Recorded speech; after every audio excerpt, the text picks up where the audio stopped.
First up this time is the final hybrid pinball video game Granny and the Gators from Bally Midway. Came in October 1983. The same ones who brought us Baby Pac-Man. Let's get right into it.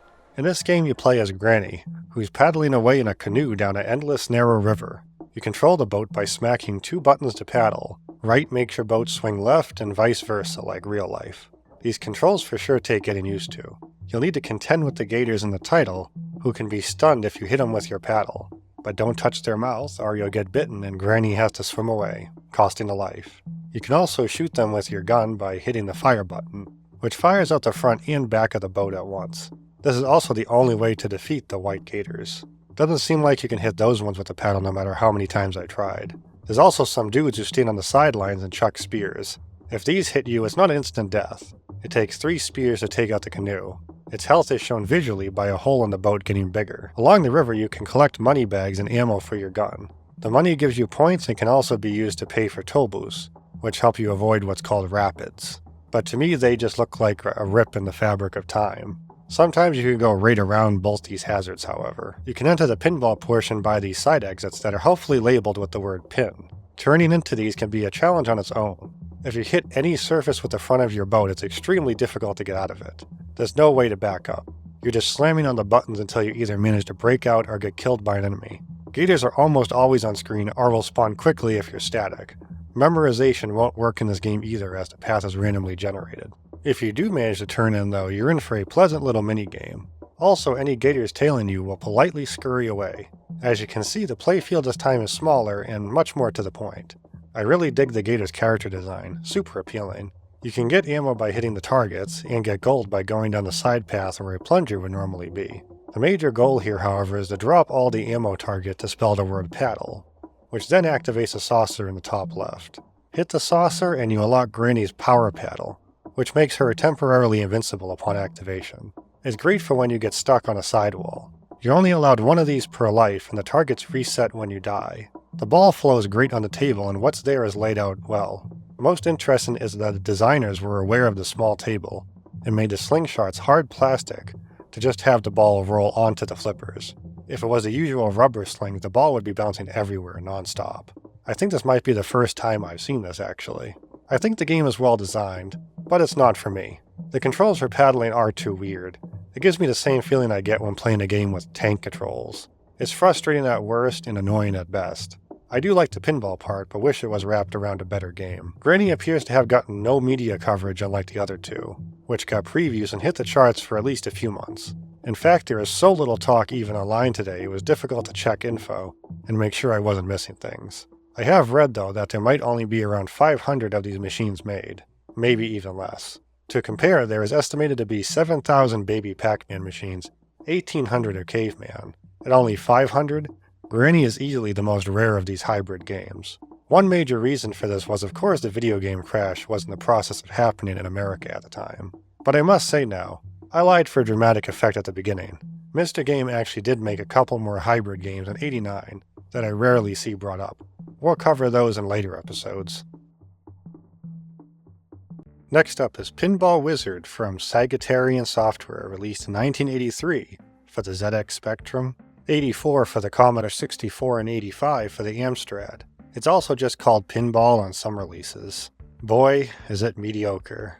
Right away you can see it's another one of those rectangular boards. These never seem to work out quite right, but in this case its real issue is the bottom bumper and the diamond formations. When the ball makes it to the flippers, you're most likely going to start having a ping pong match, and you're inevitably going to lose it. The game would be quite a bit better just with these removed, I think. It makes the game frustrating because otherwise it's got a few nice touches. I like how the ball could bounce off the actual scoreboard. Smart to integrate it into the design. That score counter also actually rolls over as it counts, even upon starting a new game. When hitting a bonus or bigger score, the game also temporarily freezes. I don't know if that's due to the hardware or a designer's choice, but I do like it. It adds drama. Those high markers in the top corners can also be hit to raise the value of the bumpers, and the low ones in the bottom corners reset them. Also of note, the hitbox on your flippers extends a bit past the actual sprite. Meh, I don't think much of it, but some magazines sure did. Your Spectrum magazine's April 1984 issue gave a virtually perfect scores, with a 9 and 2 10s. Tony says this game is so well written that everything works as it does on a real pinball machine. The flippers move instantaneously, and the scoring makes excellent use of sound. Mark comments, the perfect choice of color and superb graphics all go around to make this a most brilliant simulation. Ball movement is impressive and very realistic. And John finishes, a brilliant idea that's totally absorbing and so addictive and makes this game one of the best to have been on the Spectrum. Only one thing. Perhaps it would have been nice if a change of scenery had been included. Amstrad Computer Users' June 1985 issue starts right off with, "This is the best simulation of pinball I have seen on any machine yet." I guess the author hasn't played many pinball games. They also notice the bumpers and has a funny quip. It is also not unlikely that your ball will bounce off a bumper at you, you hit it, it bounces straight back, and so on until you miss it. Unfair, I say. What is the point of a game where you mostly just sit and watch, I hear you ask? Well, this game will appeal to those who don't feel up to Roland meets the greenies from Planet Zog after a hard day's work, and fancy something simple to let their minds unwind. I looked up that game and it unfortunately was not real. The review ends with a 4 out of 5. Maybe I'm just hard to impress. In the same year came Queen of Hearts for the Apple II and Atari 8-bit, from, interestingly enough, Strategic Simulations, a company known for their strategy war games. How did they do? Well, this starts a run of very mediocre games. It feels like something that should have come out multiple years ago. At a glance, you might have thought it was made in Pinball Construction Set, but some of the graphics are different and it feels nothing like it. The ball feels what I can best describe as stiff. It has no flow at all. The ball also freezes whenever it hits a target or rollover. I just praised Pinball Wizard for having such a feature on the big scores, but it was used sparingly. Here it does it literally every single time you hit something. Was it some kind of limitation they couldn't overcome? No other games on the computer did this. It's a bit baffling. Just adds to the already stiff feel. Its most unique feature is the launcher coming out of the top right corner, which you can use to enter one of the 4 lanes. This doesn't do anything special to help you. There is no benefit in choosing one over the other. That leads to the next issue. There is just nothing interesting here at all. There's a second playfield, but it's just some targets up top. It's overly big and you have no real chance of keeping the ball up there if you wanted to. That side exit drops the ball back up top. That was a bit of a surprise. The goal, if you can call it that in this game, is every time you hit a target or rollover, a heart is slowly traced out and eventually forms a whole heart. When your ball drops out, each pixel adds points to your total. Also, the game is always in 4-player mode, so you can get lots of balls. Just another below-average pinball game with no real reason to play it. Next up, we got 2 games for the TRS-80 Coco. First is Radio Ball from Robert Arnstein Corp. The name, I assume, is a reference to the fact that the line of Tandy computers were made and sold by Radio Shack. It was really showing its age by this point. Technology moves so fast. It's a lot like that pinball game from Antico on the same system. Just boring and has nothing remarkable. Physics are weird, particularly how the ball responds to the flippers. It's like it's trying to escape them as soon as it makes contact. Tandy's own game called Video Pinball was released in 1983 and looks like something from a decade ago. But besides that, it plays fine. Momentum is kept pretty well, though I did have issues with the ball seemingly going right through the flippers on occasion. It features no goals and is simplistic. It's serviceable and nothing more in gameplay. However, its particularly unique feature for the time is a table editor. You can place down bumpers, targets, and standard surfaces, listed under strange names here. These were able to be saved to disk and shared with friends. It's painfully slow though, literally working 1 pixel at a time. Must have been damn cool though if you had a circle of friends passing these around. I'm sure everyone is playing Pinball Construction Set instead though. Maybe it was rushed out as a reaction to that? Also, I read somewhere this used a paddle control to make the flippers work and was horrible. I made it work on my keyboard and it played okay on that. Next up is Sega Flipper for the SG-1000, the predecessor to the Master System. Being such a Sega fan, I was hoping for something special, but this just continues the string of mediocre, uncreative games we've been on so far. In fact, I'd go so far as to say it's bad for one simple reason. The ball is like lead. It just drops right down so fast I thought something was wrong with the emulator. But looking up gameplay, it doesn't seem so. It just drops near instantaneously. There is no table goals to speak of. You get an extra 1,000 points if you hit all drop targets of the same color. Hitting all 7 gets an extra ball. Passing through all 3 gates up top also can earn an extra ball. This is before Sega entered into making pinball machines in the 90s, so maybe I can forgive them. Now we've got our first and probably only vector game in the series with Spinball, not Sonic Spinball. That will come some videos down the line in my Sonic series. This is Spinball for the Vectrex, the only vector display ever designed for the general public to buy. Does it play a mean game of pinball? It is pretty fun. The ball is like rubber, but after a few games you'll get the hang of it, mainly due to the fact it also has a nudge feature, and boy do you need it to wrangle control of this ball. Without it you'll be bouncing all over the place. Also, sorry about that flicker, that's how these vector displays were when they get too many objects on screen. At least the overlay that the Vectrex games all came with dulls it down some. While the table isn't the most creative, it's designed in a way to move your ball around naturally. The bumpers are contained to the upper middle, away from the any out lane, so you won't be randomly getting thrown out. The thing I like most about it is it's rather liberal in dealing out multi-ball, or ball splitting as it's called in here. There's two ways to activate it and both are easy. Hit the drop targets in order from left to right, or go through a spinner that has a bonus arrow pointing at it. I activated it multiple times in a row even. It's a fun game if you can enjoy a little chaos from the janky physics. I for sure recommend giving it a try. The Vectrex made a bit of a splash when it came out, so there's some reviews out there. Over in Germany, Telematch's September 1983 issue enjoyed it. Spinball is without a doubt the best representation of pinball at the moment. The pseudo-ball can actually be influenced with a joystick, but they did notice the constant flickering. Not only what is supposed to flickers, but also, incomprehensibly, so does everything else on screen. It got an overall score of a 3 out of 6. In France, where the game was called Flipper, Tilt Magazine's March 1984 issue gave a short but very impressed take. Until now, adaptations of pinball video games have remained very basic. This cartridge represents fantastic progress. The speed and response of the ball is remarkable. They gave it a perfect 5 stars out of 5, an opinion worth taking from a magazine called Tilt. One more stop before Nintendo. We got Pinball for the Intellivision by the toy company Mattel. The home console with the worst controller ever conceived maybe. Imagine using giant phone dial keys to play your games. But thankfully with pinball, it doesn't much matter. This game seems to be well remembered by those who played it at the time, so I've been looking forward to this one. You start out on a green table with a wide open playfield with quite a few features. You've got 4 flippers to work with. The ball feels pretty good, possibly a bit floaty at times. The speed of it can be inconsistent however. You do have the ability to nudge the table upwards, which sometimes slows it down. Sometimes these flippers feel weak. It was very inconsistent. One time the ball would be going fast and barely spring back on a quick hit. Other times it'd be going slow and launch to the moon. Quite perplexing. Anywho, back to the table features. You've got some targets on the 2 sides facing down.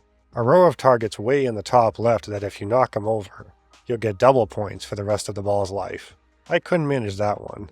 Its most unique feature is these 2 side notches on the middle upper sections. If you hit them, your ball teleports out the opposite one, and you get a kicker on the first side you hit. It will save your ball 3 times and disappear.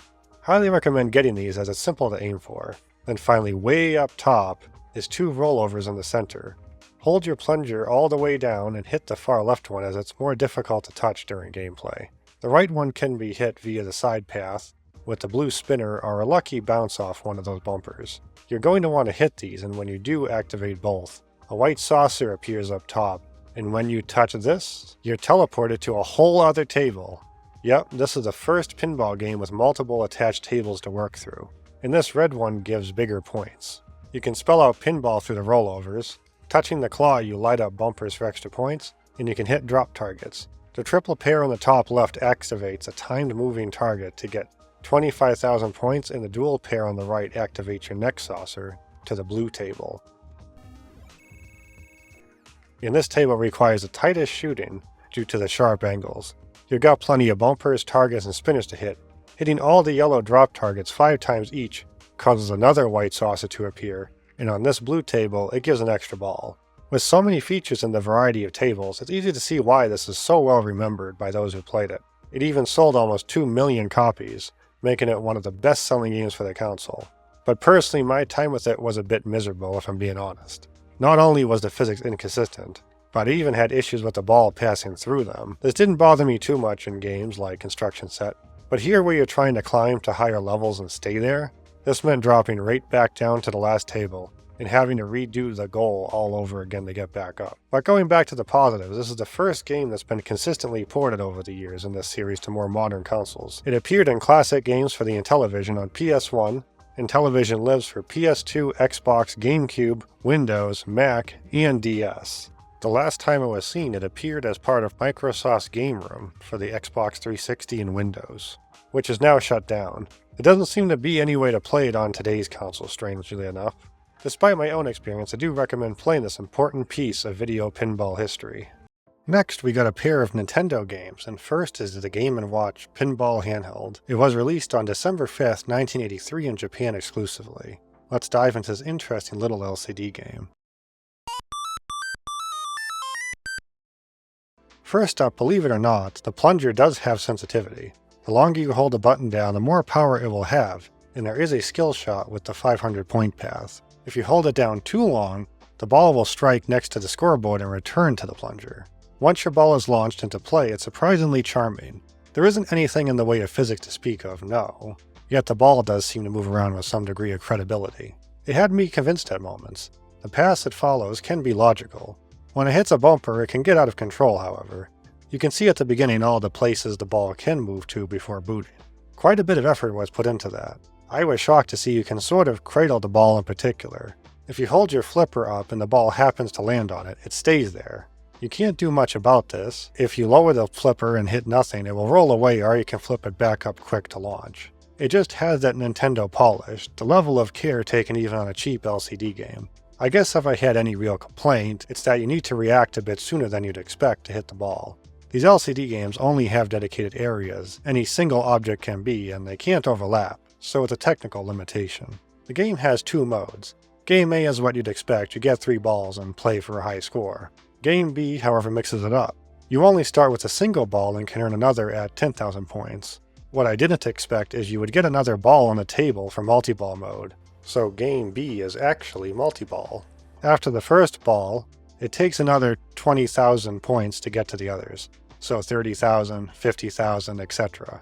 I couldn't manage to reach those higher ones. For an LCD game, I'm very surprised and recommend checking out this slice of Nintendo history. Then for our last game today is a really special one. Pinball for the Famicom came out in Japan on February 2nd, 1984, and North America as a launch title for the NES on October 18th, 1985, and also launched with a console in Europe on September 1st, 1986. What is that abomination? It's a top loader. Some of us did have one. This is Big Billy Dog, by the way, everyone. Hey everybody, I don't know man, that NES, it just ain't the original. Look at how out of proportion the thing is. At least the pins don't break from being pushed down.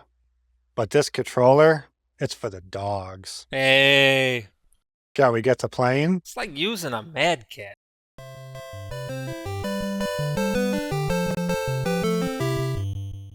This is the first game in this pinball series with multiple screens. You've got a top and bottom one. They are constructed in such a way that the ball can't go flying so fast that you wouldn't be able to react in time to the screen scrolling. That's a big issue in many games we'll see as this series continues. But here, Nintendo had it already figured out. The ball speed is controlled with just the center hole between the flippers and the left lane as exits to the bottom screen. There's a lot of secrets in it too. Like flipping over all the cards for a royal flush changes the table to orange. It makes a poster pair to keep the ball from going out. You can do the same up top if you can get the ball into that tricky top lane. The penguins turn into a roulette. Hitting the pink platform stops the slots. Numbers net you different point values and a temporary post. But if you manage to get all the penguins, the post stays around until exiting the screen and all score values are doubled. That pink platform is so annoying during normal gameplay. Annoying? I'd rather get a friggin' colonoscopy. A big thing I noticed is this is the first pinball game with a lot of personality. The animals all really make this game have memorable appeal. The cards, dancing penguins, seals, even those chicks, which start as eggs and hatch when touched and loop. The ball bouncing off the slingshots will make this happen rapidly. If all 3 become chicks at once, you activate kickers in the outlanes, which will save your ball 1 time each. Getting the post and then these both up mean you're going to be getting some big points. At least till the flippers disappear at 100,000 points. They just turn right to black. How are you supposed to hit the ball? What were they thinking? They do come back at 150,000.